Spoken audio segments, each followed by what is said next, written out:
मीना अभी 10 साल की थी जब उसके माँ बाप की एक्सीडेंट में मौत हो गई। उसके दो छोटे भाई थे और ताई जी ने उन्हें घर से निकाल दिया तो एक झुग्गी में रहने लगे। 2 दिन की भूख की वजह से चलना मुश्किल था। तभी मीना एक खाने की दुकान से गुजरी तो कचरे में रोटी के टुकड़े और एक दाल का पैकेट पड़ा था। जैसे ही उसने उठाया तो दुकानदार की नज़र उस पर पड़ गई तो उसने उसे अंदर आने के लिए कहा। जब वो रोटी के लालच में अंदर गई तो 10 साल की मीना तेज तूफानी बारिश में अपनी झुग्गी में दोनों भाइयों के साथ बैठी हुई थी। दोनों भाई उससे छोटे थे, एक 7 साल का था और एक छोटा 4 साल का। दोनों ही अपनी बहन के साथ डर के मारे जुड़कर बैठे थे। बारिश तो इस तरह हो रही थी कि जैसे आज सब कुछ तबाह कर देगी। बादल की गरज से तीनों बच्चे सहमे हुए एक दूसरे में पनाह ढूंढ रहे थे। ऊपर से हर जगह से सुराख थे जहां से पानी नीचे टपक रहा था। तीनों बच्चे चारपाई पर बैठे हुए थे। आंसू तीनों की आंखों से लगातार बह रहे थे। दोनों भाई मीना से छोटे थे, इसीलिए सिसकियां और हिचकियों से रो रहे थे। एक मीना ही थी जो सिर्फ आंसू बहा रही थी। डर तो उसे भी लग रहा था, लेकिन अगर वो भी रोने लगती तो छोटे भाइयों को हिम्मत कौन देता। वो दोनों बहन के साथ इस तरह से लगे हुए थे कि जैसे मीना उसकी 10 साल की बहन ना हो बल्कि माँ हो, जो उन्हें हर परेशानी से बचा लेगी। दोनों रोते हुए कह रहे थे कि दीदी ये बारिश कब ख़त्म होगी, हमें डर लग रहा है। मीना कहने लगी कि बहुत जल्द ख़त्म हो जाएगी, तुम लोग क्यों इतना डर रहे हो। देखो ना बारिश कितनी अच्छी होती है। हमारी माँ भी यही कहती थी कि बारिश से घबराना नहीं चाहिए। मीना को अपनी माँ की बहुत याद आई तो उसने अपने भाइयों को इन्हीं बातों से तसल्ली देनी शुरू की। लेकिन जब भी ज़ोर से बादल गरजते तो दोनों भाइयों का दिल ज़ोर से धड़कने लगता। एक बार तो बादल इतनी ज़ोर से गरजा कि मीना का भी बुरी तरह से दिल कांप गया था। ऐसा लग रहा था कि बिजली आज उन पर गिर जाएगी। इतनी खतरनाक रात थी और इतनी तेज तूफानी बारिश कि तीनों बच्चे बुरी तरह से भीग चुके थे। सर्दियों की बारिश थी, इसलिए सर्दी के मारे बुरी तरह से कांप रहे थे। ना ही ऊपर ओढ़ने की कोई रजाई थी, ना ही कोई छतरी और ना ही कोई छत। ये कपड़े की झुग्गी थी जो इस बारिश से उनको बचाने के लिए काफ़ी न थी। तीनों अनाथ बच्चों का एक दूसरे के अलावा कोई सहारा न था। ये बच्चे कोई भिखारी और गरीब के बच्चे न थे। कुछ दिन पहले उनका अपना एक घर था, माँ बाप थे, बड़े ऐशो आराम की ज़िंदगी जी रहे थे। लेकिन माँ बाप की मौत ने तो जैसे बच्चों को जीते जी मार डाला था। उनके माँ बाप अपने तीनों बच्चों को छोड़कर बाजार गए थे। लेकिन उसी वक्त एक जुलूस सड़क पर निकल रहा था और उनकी मोटरसाइकिल इस जुलूस के सामने अचानक से आ गई। मौके पर ही दोनों मर चुके थे और बच्चे अनाथ हो गए। जब बच्चों को ये खबर मिली तो रोने लगे। बराबर वाला घर उनके ताया जी का था। भाई की मौत का सुनकर बड़ा भाई छोटे बच्चों को अपने साथ लगाकर रोने लगा। लेकिन मीना की ताई बड़ी कठोर स्वभाव की औरत थी। उसे ना तो अपने देवर देवरानी की मौत का पर अफसोस था और ना ही बच्चों पर तरस आ रहा था। 3-4 दिन तो वो चुप रही, जानती थी कि पति का जज्बाती रिश्ता है। उसने तीनों बच्चों को समेट लिया था, खाना भी अपने हाथों से खिला रहा था। कहता था कि मैं तुम्हारा बाप हूँ, तुम बेफिक्र हो, परेशान मत हो।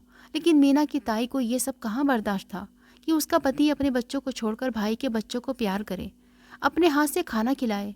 जैसे ही 15 दिन गुजरे तो मीना की ताई ने अपने पति से कहना शुरू कर दिया कि इन बच्चों को यहाँ से चलता करो, मैं इन्हें अपने घर में बर्दाश्त नहीं कर सकती। ये सुनना था कि उसके ताया ने अपनी पत्नी से झगड़ना शुरू कर दिया। कहने लगा क्यों चलता करूं अपने घर से, वो बेचारे अकेले अपने घर में कैसे रह सकते हैं। ताई कहने लगी वो घर भी उनका नहीं है, अरे वो तो तुम्हारे भाई का था। उसके मरने के बाद उसका सब कुछ तो तुम्हारा ही हो गया।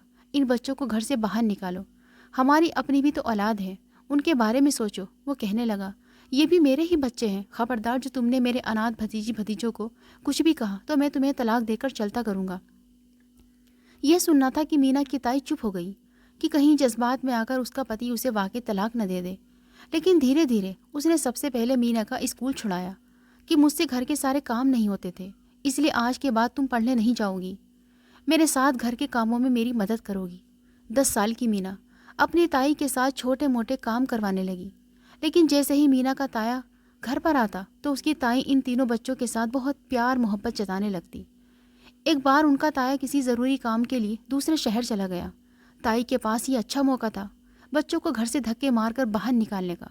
उस औरत ने ज़रा भी इन अनाथ बच्चों पर तरस नहीं खाया था। आधी रात का समय था जब मीना की ताई ने उन्हें धक्के देकर घर से बाहर निकाला था। बच्चों को खाना तक नहीं खाने दिया था। तीनों बच्चे रोते रहे, ताई के सामने हाथ जोड़कर कहते रहे कि ताई जी ऊपर वाले के लिए हमें घर के कोने में रहने दो, लेकिन घर से मत निकालो। लेकिन वो कठोर औरत किसी जालिम से कम न थी। मासूम बच्चों को धक्के देकर घर से बाहर निकाल दिया। वो उसी दरवाजे पर बैठे रोते रहे, बार बार दरवाज़ा खटखटाते रहे, ऊपर वाले से यही कहते रहे कि ताया जी अभी आ जाएं ताकि उन्हें घर के अंदर जाने की अनुमति मिल जाए। ताई ने मीना के घर पर ताला लगा दिया था ताकि ये अपने घर पर भी जाकर पनाह न ले। उसकी ताई की पहले से ही इस घर पर नज़र थी, लेकिन सुबह सुबह जब उसकी ताई ने दरवाज़ा खोला तो तीनों बच्चे उसके गेट के पास ही लेटकर सो रहे थे।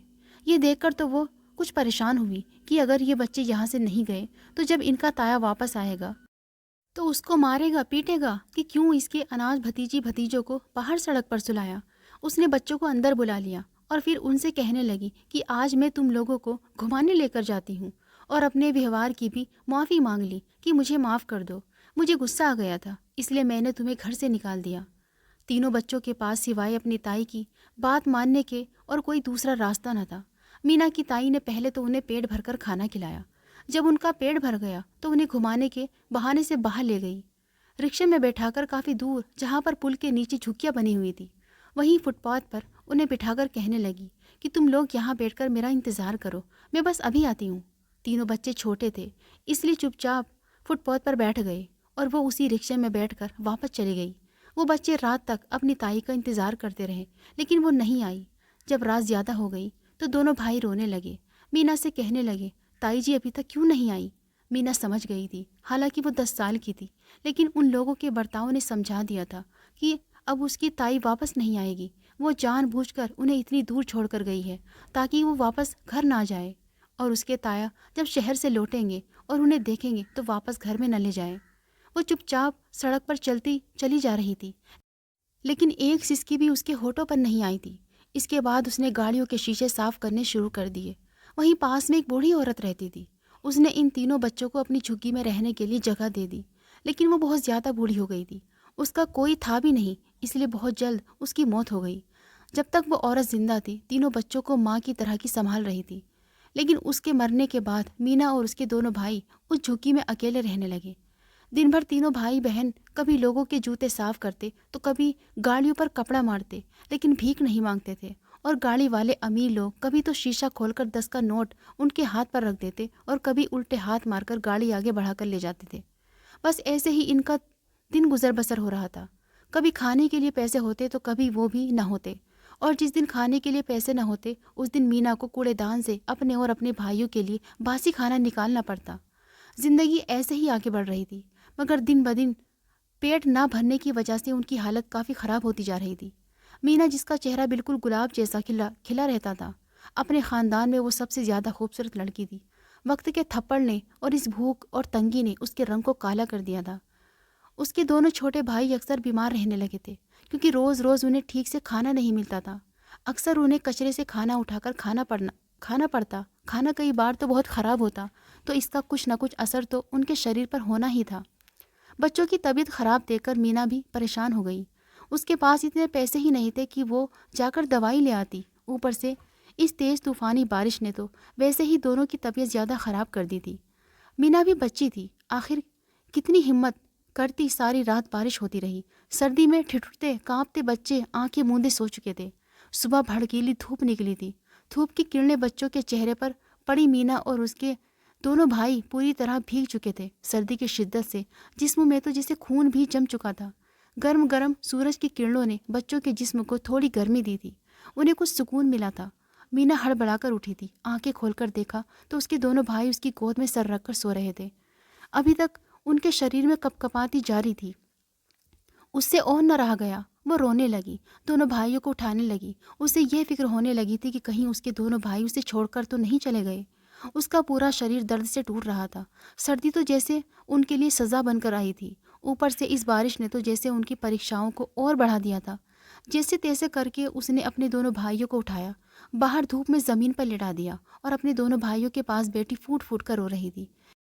एक औरत जो कि घर घर भीख मांगकर गुजारा करती थी, जब उसने मीना को 2 बच्चों के पास बैठकर रोते हुए देखा तो समझी कि शायद बच्ची के दोनों भाई मर चुके हैं।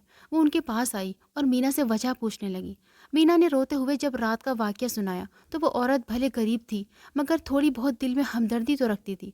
उसने अपने भीख के पैसों में से कुछ पैसे मीना को दे दिए और बोली कि जा जाकर दवा खाने से दवाई ले आ, तब तक मैं तेरे भाइयों को उठाने की कोशिश करती हूँ। जब तक मीना मेडिकल स्टोर से बुखार की दवा लेकर आई, तब तक उस औरत ने अपने बच्चों के फटे हुए पुराने कपड़े उन बच्चों के शरीर पर लपेटे थे। उन बच्चों को यूं सीने से लगाकर बैठ गई कि जैसे एक माँ अपने बच्चों को अपने जिस्म की गर्मी देती है। बच्चों को भी यही लगा कि शायद माँ आ चुकी है। वो माँ माँ करते उठकर बैठ गए। देखा तो वो कोई और ही औरत थी। तब तक मीना भी आ गई। उसने दवाई दी तो बच्चों की आंखें कुछ खुली थी, मगर वो भूख की शिद्दत से निढाल थे। छोटा 4 साल का बच्चा मीना से कहने लगा कि दीदी बहुत भूख लगी है, ऐसा लग रहा है कि जैसे मेरे अंदर कोई चीज़ मुझे काट रही है, मुझे कुछ खाने के लिए ला दो। मीना ने बड़ी आस से भिखारिन की तरफ देखा, कहने लगी कि मौसी आपके पास कोई चीज़ है तो मेरे भाइयों को खाने के लिए दे दो, ये भूखे हैं। उस औरत ने अपनी झुग्गी में जाकर देखा तो कई दिन की बासी सूखी रोटी पड़ी हुई थी।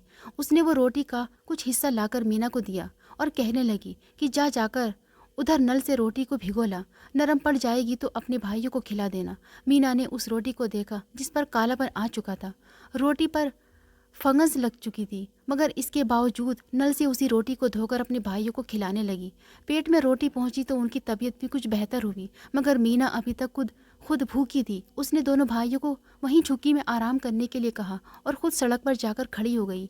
आते जाते लोगों के जूते साफ कर देती तो कभी किसी गाड़ी के शीशे, मगर आज तो उसको कोई उसके हाथ पर 10 रुपए भी नहीं रख रहा था।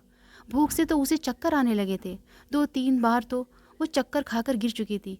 उसने सड़क को छोड़ा और आसपास मौजूद दुकानों पर जाकर लोगों के आगे हाथ फैलाकर कहने लगी कि मुझे कुछ खाने को दे दो, मैं कोई गरीब भिखारन नहीं हूँ। मेरे पापा बड़े अमीर थे, हमारा भी बड़ा सा घर था, किसी चीज़ की कोई कमी नहीं थी। यकीन मानो हमारे दरवाजे पर जब भी कोई भिखारी आता था तो उसे कभी भी खाली हाथ नहीं लौटाया जाता था।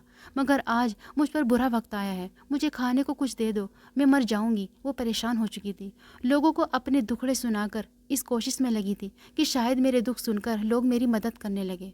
मगर वहाँ पर बैठे हुए लोग, कोई सिगरेट का कश लगा रहा था तो कोई अपनी मूंछों को ताव दे रहा था। बड़ी ही कमीनी नज़रों से मीना को देखकर कहने लगे कि अच्छा तू अगर अमीर बाप की औलाद है तो हम भी फिर एक मुल्क के प्रधानमंत्री हैं, चल जा निकल यहाँ से। कहानी किसी और को सुनाना। आजकल के भिखारी भी ना नए नए हथकंडे अपनाते हैं भीख मांगने के। मीना अपनी बेइज्जती करवाकर वहां से आगे बढ़ गई। शाम हो चुकी थी, घर पर भाई भी भूखे थे। उसे एक तरफ खाने का ठेला नजर आया। शाम का वक्त हो गया था और वो अपने ठेले पर रोटी और दाल सब्जी वगैरह बना रहा था। खुशबू इतनी अच्छी थी कि मीना के मुंह में पानी आ गया। वो चलती हुई उस खाने वाले के पास गई।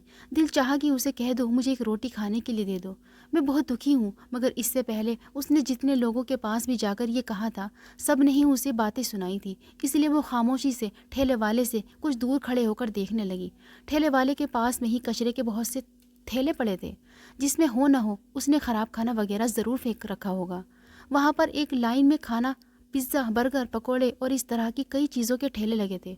वो अपना बचा हुआ ख़राब खाना पीछे पड़े थैलों में ही फेंक रहे थे। ये देखकर मीना धीरे धीरे आगे बढ़ी और उन ठेले वालों की नज़रों से बचकर उन थैलों के पास गई। वो जल्दी जल्दी उन थैलों को टटोल कर देख रही थी कि उसे इनमें से कोई मतलब की चीज़ मिल जाए। कहीं ख़राब प्याज के छिलके तो कहीं आलू के छिलके। उसके हाथ इन सबसे गंदे हो रहे थे, मगर भूख की शिद्दत क्या थी यह मीना अच्छे से जानती थी। जैसे ही उसने टटोला तो उसमें से उसे एक रोटी दिखाई दी। इसी के साथ ही एक शॉपर में दाल थी जो कि ख़राब हो चुकी थी। आधा खाना खाया हुआ था। उसने जल्दी से वो खाना शॉपर से निकाला और जैसे ही पलटी तो उसे झटका सा लगा था, क्योंकि पीछे वो खाने वाला खड़ा उसे घूर रहा था। उसकी उम्र 26 साल थी। मीना को देखकर कहने लगा, ये तुम क्या कर रही हो? थैले से कौन सा खजाना ढूंढने की कोशिश में लगी हो? तो मीना डर गई। डरते डरते रोटी और दाल अपने पीछे छुपा लिया और कहने लगी, कुछ नहीं, मुझे भूख लगी थी, मैं गरीब लड़की हूँ, इसलिए कचरे से खाना चुरा कर खाने लगी थी। उस लड़के ने गौर से मीना को देखा, फिर कहने लगा कि अच्छा, तुम कचरे से चुरा कर क्यों खा रही हो? मुझे बताओ, मैं तुम्हें अच्छा खाना देता हूँ। मीना के चेहरे पर मुस्कुराहट फैल चुकी थी। वो तो मासूम बच्ची थी, उस इंसान की चाल को समझ न सकी।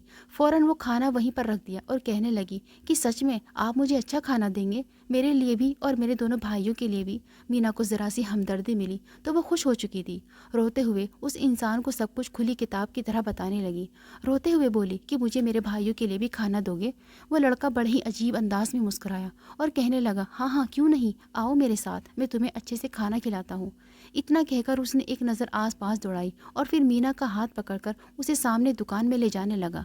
मीना उस इंसान के साथ दुकान में जा चुकी थी। उस दुकान में तो खाने पीने की कोई भी चीज़ मौजूद नहीं थी। उसने पलटकर उस इंसान को देखा और कहने लगी कि भैया, यहाँ तो खाने की कोई चीज़ नहीं है, मैं क्या खाऊंगी। उस इंसान ने मुस्कुराकर मीना को देखा, फिर उसके सर पर हाथ फेरते हुए गालों तक आया और फिर उसके कंधे को पकड़कर कहने लगा, यहीं बैठो, मैं तुम्हारे लिए खाना लेकर आता हूँ। न जाने क्यों मीना को थोड़ी बेचैनी सी होने लगी थी। उसे ये इंसान ठीक नहीं लग रहा था। उसे लगा कि उसे यहाँ से चले जाना चाहिए, कहीं कोई उसके साथ गलत न कर दे। मगर जब वो इंसान वापस आया तो उसके पास प्लेट भरकर खाना था और साथ में चटनी भी। इतना स्वादिष्ट खाना इतने दिनों बाद देखकर तो वो खाने पर टूट पड़ी थी। आधा खाना उसके मुंह से बाहर गिर रहा था, तो वो बस अपना पेट भरने के चक्कर में थी। लेकिन तभी उसे याद आया कि उसके तो भाई भी घर पर भूखे हैं। वो कैसे अपने भाइयों से पहले खाना खा सकती है। वो अचानक खाते हुए रुकी तो वो लड़का कहने लगा कि क्या हुआ, तुम क्यों रुक गई हो। मीना कहने लगी कि दरअसल मैं ये खाना अपने साथ घर लेकर जाऊंगी, मेरे भाई भूखे हैं, उनको भी खाने की ज़रूरत है। मगर वो इंसान कहने लगा, ये तुम पेट भरकर खा लो, मैं तुम्हारे भाइयों के लिए अलग से खाना पैक कर दूंगा। ये सुनकर मीना को हैरत हुई थी कि आखिर ये इंसान उसके लिए इतना मेहरबान क्यों हो रहा है। खैर, उसने पेट भरकर खाना खाया और फिर एक शॉपर में खाना लेकर अपने घर चली गई।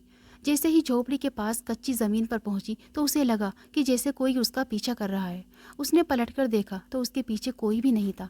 न जाने क्यों उसे ऐसा लग रहा था कि जैसे जैसे वो कदम उठा रही है उसके पीछे कोई और भी चलता हुआ आ रहा है। वो झोपड़ी में पहुंची तो उसके भाइयों की हालत ख़राब थी। खाने के लिए तो जैसे बेचैन थे। बहन के हाथ में शॉपर देखे और खुशबू सूंघी तो रहा न गया। मीना ने भी जल्दी जल्दी अपने भाइयों को इतना स्वादिष्ट खाना खिलाया।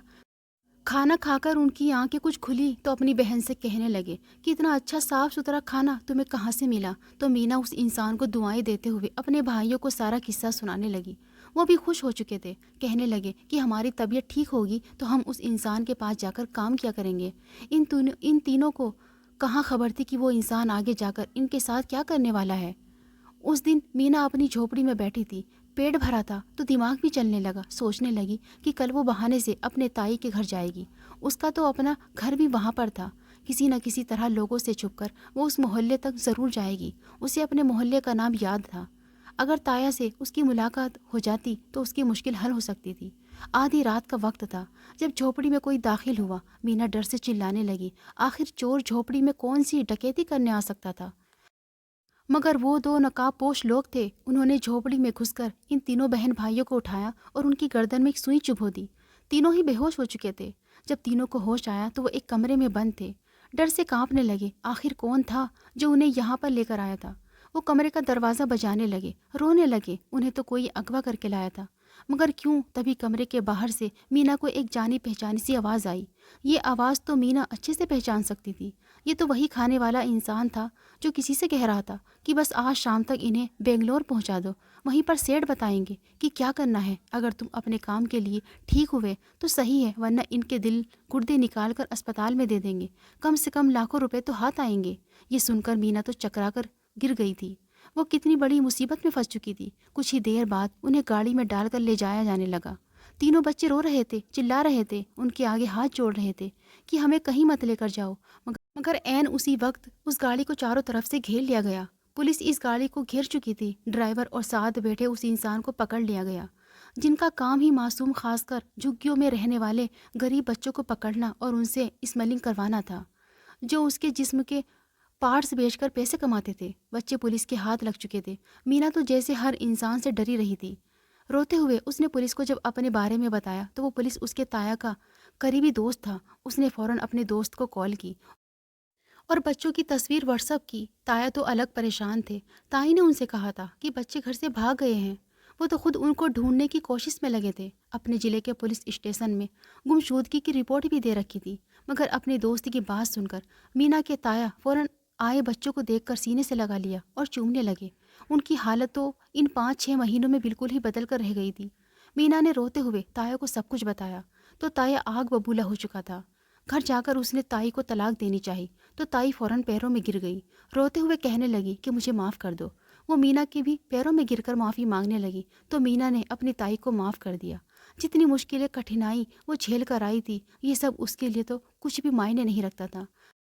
ताई को भी अकल आ चुकी थी। जानती थी अगर यहाँ से तलाक ले ली तो कहाँ जाएगी। मायके में तो भाई भाभी मुंह लगाने को तैयार नहीं थे, इसलिए उसने अपना बर्ताव बच्चों के साथ ठीक कर लिया। उनकी पढ़ाई का खर्च ताया ने उठाया और वक्त के साथ साथ तीनों बहन भाई पढ़ लिख कर अपने अपने पैरों पर खड़े हो गए। अगर आपको हमारी आज की कहानी पसंद आई हो तो इसे लाइक करें और अपने दोस्तों के साथ शेयर करें। और हाँ, आपने अभी तक हमारा चैनल सब्सक्राइब नहीं किया तो ज़रूर करें।